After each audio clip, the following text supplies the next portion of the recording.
నమస్కారం.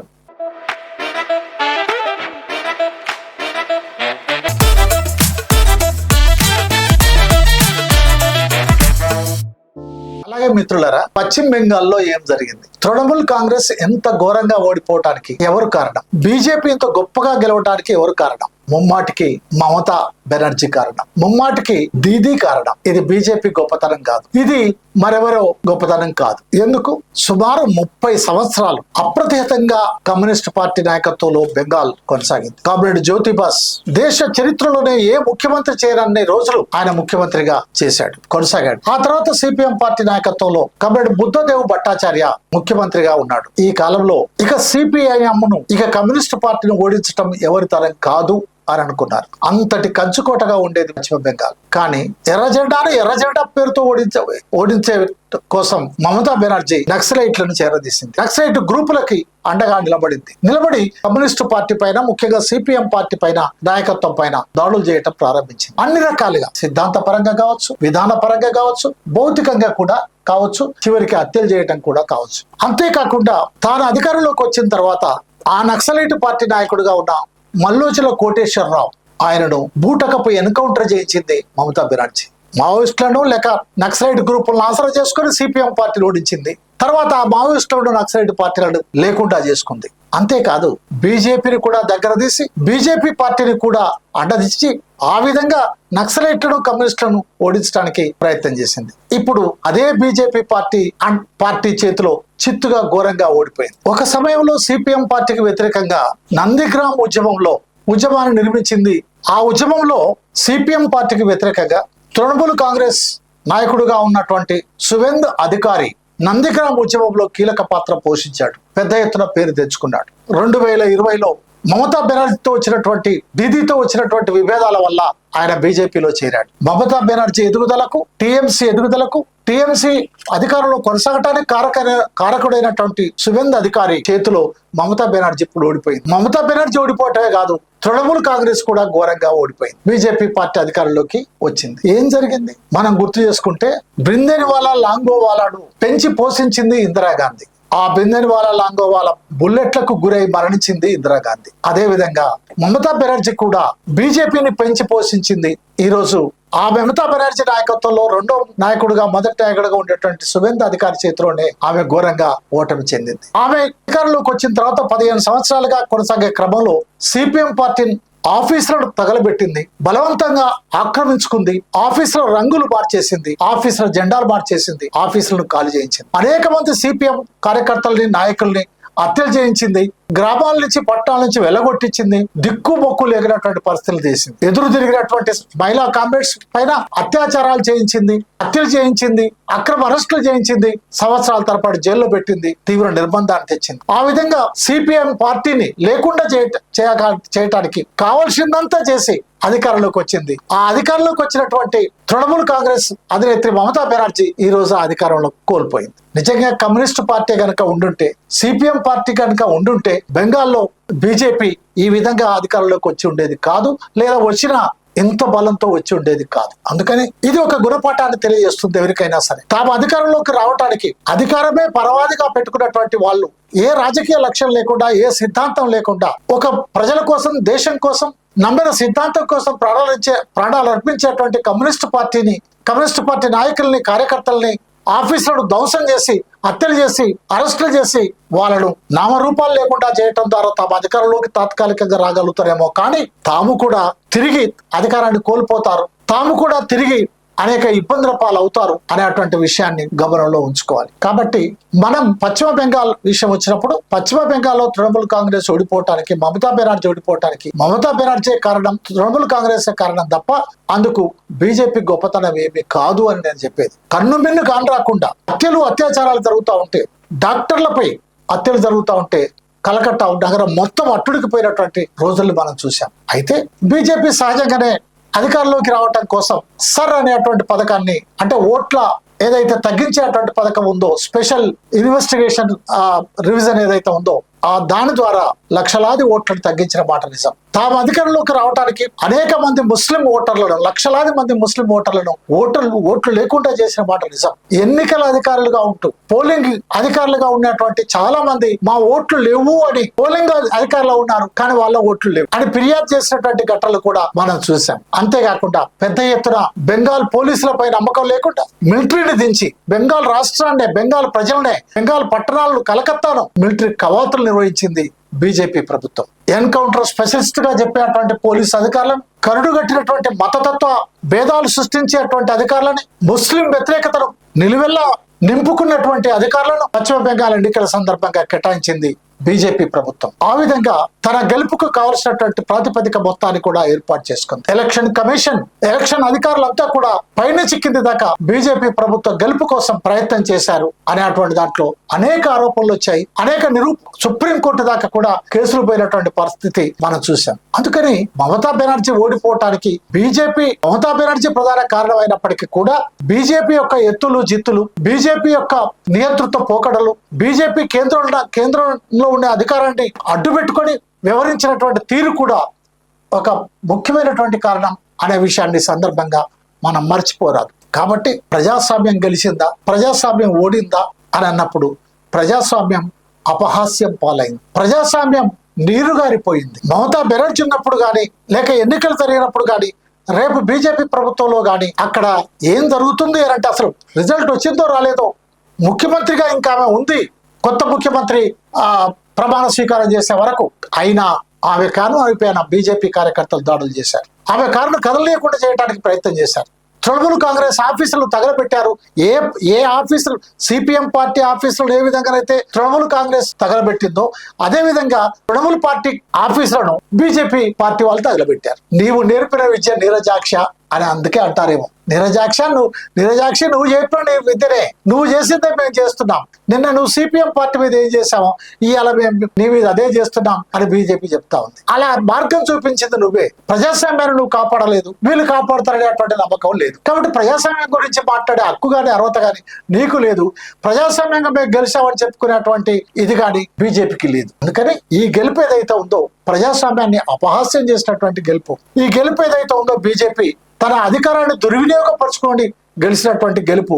ఈ గెలుపు ఏదైతే ఉందో తృణమూల్ కాంగ్రెస్ యొక్క నియంతృత్వ పోకడలకు విసిగి వేసారినటువంటి బెంగాల్ ప్రజలు ప్రత్యామ్నాయాన్ని కోరుకున్నారు కనుక బీజేపీ ప్రభుత్వం అధికారంలోకి వచ్చింది. అయినా ప్రభుత్వం గెలిచింది కాబట్టి, ఓట్లలో గెలిచారు కాబట్టి, గెలిచారు కాబట్టి బీజేపీ అక్కడ ప్రజలకు ఇచ్చినటువంటి వాగ్దానాలను నిలుపుకోవాలని ఆశిద్దాం. బీజేపీ అలా నిలుపుకోనట్లయితే వామపక్షాలు అక్కడ ఉన్నాయి. బీజేపీ కానీ, తృణమూల్ కాంగ్రెస్ కానీ వ్యక్తులను, కొంతమంది కార్యకర్తలని, నాయకుల్ని కొన్ని ఆఫీసులు హస్తగతం చేసుకోవచ్చు, హత్యలు చేయొచ్చు, లేక అరెస్టులు చేయొచ్చు, చిత్రహింసలు పెట్టొచ్చు. కానీ భావజాలాన్ని మాత్రం ఎవరు కూడా కాళ్ళ రాయలేరు. కమ్యూనిజాన్ని ఎవరు కూడా కాళ్ళ రాయలేరు. కమ్యూనిజం ఎవరు కప్పిన నిప్పుల ఎప్పుడు ఉంటూనే ఉంటుంది. అది సత్యాన్ని అణిచివేయటం కానీ, సత్యాన్ని దాచివేయటం కానీ ఎవరికి సాధ్యం కాదు. కాబట్టి ఖబర్దార్ బీజేపీ, పశ్చిమ బెంగాల్లో మమతా బెనర్జీ చెప్పులో కాలు పెట్టి మీరు ప్రయాణం చేస్తే తిరుగుబాట్లు తప్పయ్యేటువంటి విషయాన్ని ఇప్పటికే సోషల్ మీడియా ద్వారా వస్తున్నాయి. ఏమైనా భవిష్యత్ ఏం జరుగుతుందో చూద్దాం. ఇక కేరళలో పినరై విజయన్ పార్టీ ఓటమి తోటి సోషల్ మీడియాలో పెద్ద ఎత్తున చెక్కలు కొడుతున్నాయి. ఇంకేంది, కమ్యూనిజం ఓడిపోయింది, కమ్యూనిస్టుల పని అయిపోయింది. ఇక దేశంలో కమ్యూనిస్టు ప్రభుత్వాలే లేవు, కమ్యూనిస్టు ముఖ్యమంత్రులే లేరు, కమ్యూనిస్టు రాష్ట్రాలే లేవు అని సోషల్ మీడియాలో పెద్ద ఎత్తున ప్రచారం జరుగుతాం. ఒకటి నిజం, దేశంలో కమ్యూనిస్టులు బలహీనపడ్డ మాట నిజం. ఒకటి నిజం, దేశంలో కమ్యూనిస్టు పార్టీ ముఖ్యమంత్రులు లేనటువంటి పరిస్థితి 50 సంవత్సరాల తర్వాత ఇప్పుడే మొదటిసారి కేరళలో లెఫ్ట్ ఫ్రంట్ ఓడిపోవటం ద్వారా ముఖ్యమంత్రులు లేని పరిస్థితి ఉన్నమాట నిజం. కానీ ఒక అబద్ధం ఏమిటి అని అంటే కమ్యూనిజం ఓడిపోదు, కమ్యూనిస్టులు ఓడిపోరు. కమ్యూనిజాన్ని ఓడించటం, కమ్యూనిస్టులను ఓడించటం ఎవరికీ సాధ్యం కాదు. అలా గీడిస్తే పేదరికాన్ని ఓడించినప్పుడు మాత్రమే, దోపిడీని ఓడించినప్పుడు మాత్రమే, సంపదంతా ప్రజల పరం అయినప్పుడు మాత్రమే, ప్రజా ప్రభుత్వాలు ఏర్పడినప్పుడు మాత్రమే సాధ్యమవుతుంది తప్ప అలా కాకుండా పేదరికం ఉన్నంత కాలం, కష్టాలు ఉన్నంత కాలం, కడగాళ్ళు ఉన్నంత కాలం, దోపిడీ ఉన్నంత కాలం, కులం మతం ఉన్నంత కాలం కమ్యూనిజం ఉంటుంది, కమ్యూనిస్టులు ఉంటారు. ఒక వ్యక్తి ఉండొచ్చు, ఉండకపోవచ్చు, ఒకనాడు బలహీనపడవచ్చు, ఒకనాడు బలపడవచ్చు. కానీ కమ్యూనిజం పోయింది, కమ్యూనిజం పోతుంది, కమ్యూనిజానికి ఇక పుట్టగతులు లేవు అని అనుకోవటం అనేది మూర్ఖత్వం అవుతుంది తప్ప మరొకటి కాదు. అయితే తప్పనిసరి కమ్యూనిస్టులు కూడా తగిన గుణపాఠాలు తీసుకోవాల్సినటువంటి అవసరం ఉంది. గతంలో లాగా ఎప్పట్లాగానే మన సిద్ధాంతాలు చెప్తే సరిపోదు. అలాగని సిద్ధాంతాలకు తిరోధకాలు ఇవ్వాల్సినటువంటి అవసరం కూడా లేదు. కానీ మన దేశ భౌతిక పరిస్థితులకు అనుగుణంగా మన దేశ రాజకీయ విధానాలు ఉండాలి కదా. ఆయా దేశ నిర్దిష్ట పరిస్థితులకు అనుగుణంగా కమ్యూనిజాన్ని అన్వయింపజేయటమే కమ్యూనిజం కదా. కమ్యూనిజం అనేది ఒక పిడివాదం కాదు కదా, అదొక మూర్ఖపు సిద్ధాంతం కాదు కదా, అదొక శాస్త్రీయమైన సిద్ధాంతం కదా, ఒక సత్యమైనటువంటి సిద్ధాంతం కదా.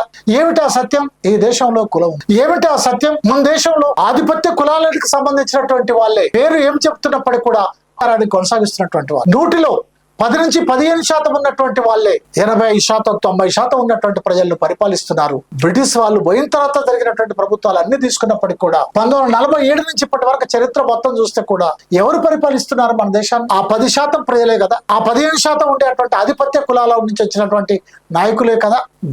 కాబట్టి శ్రామిక రాజ్యం రావాలి, పేదల రాజ్యం రావాలి అంటే బహుజన రాజ్యం కావాలి. బహుజన రాజ్యం కావాలి అంటే కమ్యూనిస్టులు బహుజనులు కలిసి పోరాడాల్సినటువంటి అవసరం ఉంది, కలిసిపోవాల్సినటువంటి అవసరం ఉంది. అంతేకాదు దోపిడి వర్గాలు, దోపిడి శక్తులు అవుతున్నాయి కానీ విడిపోతున్నారు, చీలిపోతున్నారు. ఆ చీలికలను నివారించాలి, ఆ విడిపోవటాలను అరికట్టాలి. ఇంక్లూజివ్ పాలిటిక్స్ కు మనం ప్రాధాన్యం ఇవ్వాలి, ఎక్స్క్లూజివ్ పాలిటిక్స్ కాదు. కానీ ఇంక్లూజివ్ పాలిటిక్స్ కాకుండా సిద్ధాంతాల పేరుతో, నిర్మాణాల పేరుతో, విధానాల పేరుతో పార్టీలను మరింత బలహీనపరుచుకుంటున్నారు. మరింత పార్టీలు వీక్ అయిపోతున్నాయి, నాయకత్వాలు వీక్ అయిపోతున్నాయి. అలా లేకుండా ఉండాలి. అలాగనే కమ్యూనిస్టు పార్టీలలో కూడా ఆధిపత్య భావజాలం పెద్ద ఎత్తున కొనసాగుతున్నటువంటి మాట వాస్తవం. దాన్ని కూడా అరికట్టాల్సినటువంటి అవసరం ఉంది. ఇలాంటి అనేక గుణపాఠాలు కమ్యూనిస్టు పార్టీలు తీసుకోవాలి. అప్పుడు మాత్రమే తిరిగి తమ ప్రభావాన్ని చూపగలుగుతారు. గెలుపు ఓటములు పెద్ద సమస్య కాకపోయినప్పటికీ కూడా ఈ కమ్యూనిస్టు పార్టీ చరిత్రలో 1921, 25 తర్వాత ఇలాంటి అనేక ఆటుపోట్లు ఎదుర్కొన్నప్పటికీ కూడా తిరిగి పుంజుకోవటానికి అవకాశం ఉంది, ఆస్కారం ఉంది. కమ్యూనిస్టుల ఐక్యత ఏర్పడినాడు. అలాంటి అవకాశం ఉంది. వామపక్ష బహుజన శక్తుల మైత్రి ఏర్పడినాడు. అలాంటి అవకాశం ఉంది. మార్క్స్, అంబేద్కర్ వాదుల యొక్క మైత్రి కలిగినాడు. అలాంటి అవకాశం ఉంది. లాల్ నీల్ శక్తులు ఏకమైనాడు, ఒక ఫ్రంట్ గా, ఒక మైత్రిగా ఏర్పడినాడు. ఖచ్చితంగా యూడిఎఫ్లు గాని, ఇంకో ఎఫ్లు గాని, బీజేపీలు గాని, లేక ఇంకో ఎన్డీఏలు గాని ఎవరు కూడా కమ్యూనిజాన్ని ఆపలేరు, కమ్యూనిస్టులను ఆపలేరు. అయితే కేరళలో ఒక సాంప్రదాయం ఉంది. మొత్తం భారతదేశంలో అత్యధికంగా మహిళలు గాని, పురుషులు గాని అక్షరాస్యత రైట్ ఎక్కడ ఉంది అని అంటే కేరళలో ఉంది. బాగా చదువుకున్నటువంటి వ్యక్తులు, తెలివైనటువంటి వ్యక్తులు. అక్కడ ఒక ప్రభుత్వాన్ని, అది కమ్యూనిస్ట్ ప్రభుత్వం అయినా, కాంగ్రెస్ ప్రభుత్వం అయినా, 5 సంవత్సరాల తర్వాత ఆ ప్రభుత్వాన్ని మార్చడం అనేది చాలా సహజం. ఎప్పటి నుంచో అక్కడ జరుగుతా ఉంది ఆచారం. ఈసారి కాంగ్రెస్ ఉంటే వచ్చేసారి కమ్యూనిస్టులు, వచ్చేసారి కమ్యూనిస్ట్ ఉంటే ఇంకోసారి కాంగ్రెస్, ఇలా జరుగుతా ఉంది. దానికి భిన్నంగా కాబట్టి పినరయి విజయన్ నాయకత్వంలో వరుసగా 2 సార్లు, అంటే 10 సంవత్సరాల దాకా, నిన్నటి రిజల్ట్ వచ్చేదాకా గత 10 సంవత్సరాల అధికారంలో ఉన్నారు పినరయి విజయన్. సిపిఎం పార్టీ నాయకత్వంలోని ఎల్డిఎఫ్ ప్రభుత్వం. సహజంగానే అధికారంలో ఉన్నటువంటి పార్టీ ఒక ఇన్కంబెన్సీని ఎదుర్కొంటుంది, ప్రభుత్వ వ్యతిరేకతను ఎదుర్కొంటుంది. కాబట్టి ఇక్కడ కూడా ఎదుర్కొంది. సహజంగా ఈసారి ఆ పార్టీని మార్చాలని అనుకున్నారు. మార్చాలనుకుంటే కమ్యూనిజం వద్దని అనుకున్నట్టు కాదు. మార్చాలనుకుంటే విజయం తప్పో, కమ్యూనిస్టులు తప్పో, సిపిఎం వాళ్ళు తప్పు చేసినరో, లేక అవినీతిని పాలైనరో కాదు. అక్కడ మార్పు సహజంగా అక్కడ కోరుకుంటున్నటువంటిది, అది సహజంగా వచ్చేది. మళ్ళీ వచ్చే ఎన్నికలు తప్పనిసరి లెఫ్ట్ ఫ్రంట్ వస్తుంది. కాబట్టి అక్కడ లెఫ్ట్ ఫ్రంట్ పోయింది అనేది లేదు. అందుకని లెఫ్ట్ ఫ్రంట్ ను లేక లెఫ్ట్ భావాలను, కమ్యూనిస్టులను కేరళ ప్రభుత్వాన్ని, కేరళ ప్రజల నుండి దూరం చేయటం ఎవరికి సాధ్యం కాదు. పశ్చిమ బెంగాల్ లెఫ్ట్ ఫ్రంట్ ఉన్నా, సిపిఎం పార్టీ ఉన్నా, కేరళలో లెఫ్ట్ ఫ్రంట్ సిపిఎం పార్టీ ఉన్నా, కేరళ లెఫ్ట్ ఫ్రంట్ సిపిఎం పార్టీకి, పశ్చిమ బెంగాల్ లెఫ్ట్ ఫ్రంట్ సిపిఎం పార్టీకి, ఆనాటి సిపిఎం పార్టీకి లెఫ్ట్ ఫ్రంట్ కు చాలా తేడా ఉంది. ఎందుకు? కేరళలో గ్రామ స్థాయి నుండి, గ్రామంలో వార్డు స్థాయి నుండి, వార్డులో ఇంటి స్థాయి నుండి కమ్యూనిస్ట్ పార్టీ కార్యకర్తలు ప్రజలను అంటి పెట్టుకొని ఉంటారు. అధికారంలో ఉన్నా, అధికారంలో లేకుండా వాళ్ళ కష్టాల్లో, సుఖాల్లో భాగస్వాములు అవుతారు. వాళ్ళకు ఏది వచ్చినా సరే వాళ్ళు ఆదుకుంటారు. అందుకని అక్కడ వాళ్ళ నిర్మాణం చెక్కు చెదరదు. గ్రామంలో చిన్న గ్రంథాలయం కావచ్చు, క్రీడలు కావచ్చు, ఎరువులు కావచ్చు, మందులు కావచ్చు, వైద్యం కావచ్చు, విద్య కావచ్చు, ధరలు కావచ్చు, రేషన్ కావచ్చు, ఏదైనా సరే ప్రతి దగ్గర కమ్యూనిస్ట్ పార్టీ కార్యకర్తలు వాలంటీర్గా నిలబడతారు, ప్రజలకు అండగా ఉంటారు, ప్రజలను అక్కడ తీసుకెళ్లి వాళ్ళకి ఆదరించే విధంగా ఉంటారు. కనుక ప్రజల నుంచి సిపిఎం పార్టీని, కమ్యూనిస్ట్ పార్టీని వేరు చేయటం సాధ్యమయ్యేటువంటి పని కాదు. కాబట్టి కేరళ ప్రభుత్వం, కేరళలో యూడిఎఫ్ ప్రభుత్వం వచ్చినా గానీ అక్కడ లెఫ్ట్ ఫ్రంట్ ఇక రాదు, ఇక లేదు, ఇక ఎదగదు అనేటువంటి భావనలు ఎవరైనా ఉంటే అది తప్పు. ఒక్క ముఖ్యమైనటువంటి విషయాన్ని మాట్లాడుకొని మనం ముగిద్దాం. అక్కడ ఎవరు గెలిచారు? కాంగ్రెస్ పార్టీ గెలిచింది. ఒక్కసారి కాంగ్రెస్ పార్టీ ఆలోచన చేయాలి. తనకి రాష్ట్ర రాజకీయాలు ముఖ్యమా, దేశ రాజకీయాలు ముఖ్యమా? తన రాష్ట్రాల్లో అధికారంలోకి రావాలనుకుంటుందా, దేశంలో అధికారంలోకి రావాలనుకుంటుందా? తన మిత్రులు ఎవరో, శత్రులు ఎవరో ఆలోచించాలి. తెలంగాణ ముఖ్యమంత్రి రేవంత్ రెడ్డి ప్రచారంలో పాల్గొని ఏం మాట్లాడండి, తెలంగాణ మంత్రులు శ్రీనివాస్ రెడ్డి కావచ్చు లేక మిగతా మంత్రులు కావచ్చు ఎన్నికల్లో పాల్గొని ఏం మాట్లాడారు. రేపు ఇక్కడ ఎన్నికలు జరిగినప్పుడు మళ్ళీ మాకు మద్దతు ఇవ్వండి, మాకు సహకారాన్ని అందించండి సిపిఐ సిపిఎం పార్టీల దగ్గరికి మీరు రారా. అందుకని మీ విమర్శలకు మీరు పోటీ చేయడానికి తప్పు పడతలేదు నేను, కానీ విమర్శలు అనేటివి స్నేహపూర్వక పోటీలాగా ఉండాలి, స్నేహపూర్వక విమర్శలు ఉండాలి, సద్విమర్శలు ఉండాలి, లేక నిర్మాణాత్మక విమర్శలు ఉండాలి తప్ప ఏది నోటికొస్తే అది మాట్లాడితే తప్పు. కాంగ్రెస్ ప్రభుత్వం బీజేపీ ప్రమాదాన్ని ఎదుర్కోవడంలో ఇప్పటికీ విఫలమవుతా ఉంది, ఇంకా విఫలమవుతుంది. అది ఎదుర్కోవాలి అని అంటే ఇప్పటికైనా సరే ఇండియా కూటమిని మరింత బలోపేతం చేసుకోవాల్సినటువంటి అవసరం ఉంది. అందుకోసం రాష్ట్రాల్లో మిత్రులపై ఒక విధంగా, భావజాలంగా వ్యతిరేకులపై మరో విధంగా ఉండాలి తప్ప తమ విమర్శల్లో ఆ తేడాలు చూపించాలి, తమ పోటీలో కూడా మిత్రత్వంగా ఉండాలి తప్ప శత్రుపూర్వకంగా ఉండొద్దు అనేటువంటి విషయాన్ని కాంగ్రెస్ ప్రభుత్వం కూడా దృష్టిలో ఉంచుకోవాలి, రాహుల్ గాంధీ కూడా దృష్టిలో ఉంచుకోవాలి, ప్రియాంక గాంధీ సోనియా గాంధీ దృష్టిలో ఉంచుకోవాలి, రేవంత్ రెడ్డి కూడా దృష్టిలో ఉంచుకోవాలి. మిత్రులారా, ప్రధానంగా తమిళనాడు, పశ్చిమ బెంగాల్, కేరళ రాష్ట్రాల ఎన్నికలకు సంబంధించి ప్రజల యొక్క తీర్పును గౌరవిద్దాం, ఆహ్వానిద్దాం. కొత్త నాయకత్వం, కొత్త పార్టీలు ఏదైతే ఉన్నాయో అవి ప్రజలకు ఇచ్చినటువంటి వాగ్దానాలను అమలు చేస్తాయని, నిలబెట్టుకుంటాయని ఆశిస్తూ చూస్తూనే ఉండండి బొజ్జ భిక్షమయ్య యూట్యూబ్ ఛానల్. సబ్స్క్రైబ్ చేయండి, షేర్ చేయండి, లైక్ చేయండి. Thank you very much.